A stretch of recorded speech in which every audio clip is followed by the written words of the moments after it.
Good. How you doing, Claire? I'm doing Good. really well. I need to turn up my thing here a little bit. Can y'all hear me good? Okay? Yeah, you sound Yeah. great. Okay. All right. Good. We have callers and we have parenting things to talk about. Real quick, I think every show I want to start with a little parenting tip. And for me, there are good places to look that are my good go-to places, and one of them is Dale McGowan's book, and the other is my friend Katie Malinsky's website. She is a parenting coach and child development expert here in Austin, Texas. And the thing that I got off of her site today was something that she calls Feel, Felt, Found. Last show, we talked about what to do when children get dysregulated. They go into that arc of the tantrum.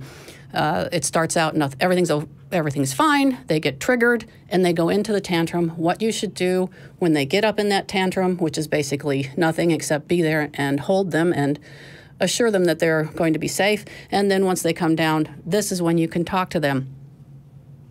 So what do you say to them? This is what this post is essentially about. And the feel, felt, found alliterative thing is to help you remember what to do. So if your child is dysregulated, especially smaller children, and you know what, this works for adults too. All of this stuff is good for taking care of people you love.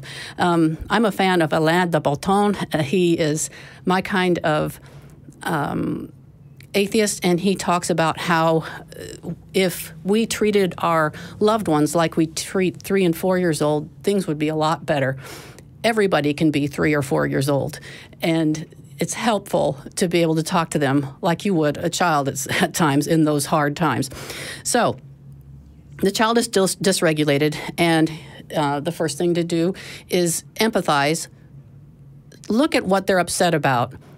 We've all seen the child who's upset about something and the adult who looks at it and doesn't see why they're upset, thinks it's not a problem, and says, oh, that's not worth being upset in some way.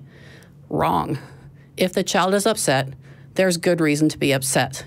What upsets you is going to be different from what upsets a 1-year-old, 2-year-old, 3-year-old.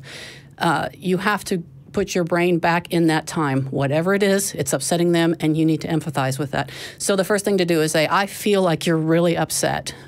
So that's the feel part.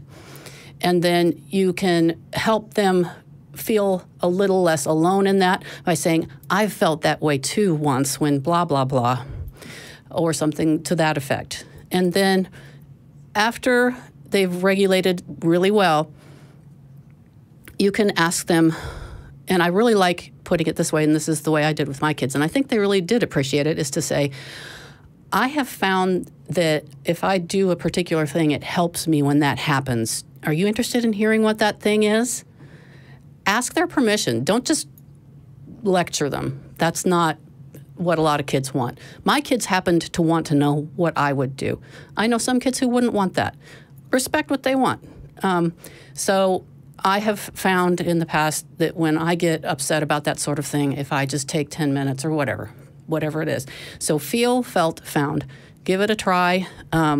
You can never be too empathetic with a kid. There's a lot to be said for paying attention to what they're feeling. Dale and Kendall, anything you want to add to that little piece of advice? I think you covered it great. I don't have anything else to add. Yeah. You're among us. You are the one who's going to be using that the most, I sense. Oh yeah. Yeah, I have a 3-year-old, so I think my kid is the youngest of all of the hosts. I think you're right. Yeah. So that'll get used a lot. Let's go to a phone call, and then we can do our